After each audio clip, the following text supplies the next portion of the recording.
Sekolah Akademi Catur Sumsel telah membuka calon siswa baru tahun ajaran 2017.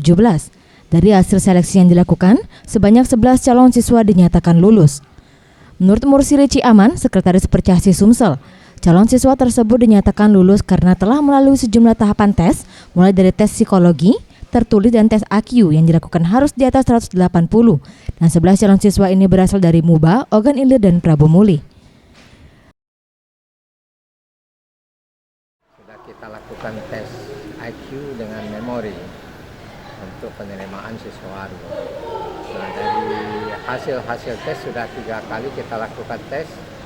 Nah, ini sudah terjaring 11 siswa. Sebenarnya yang ikut kemarin lebih dari 20.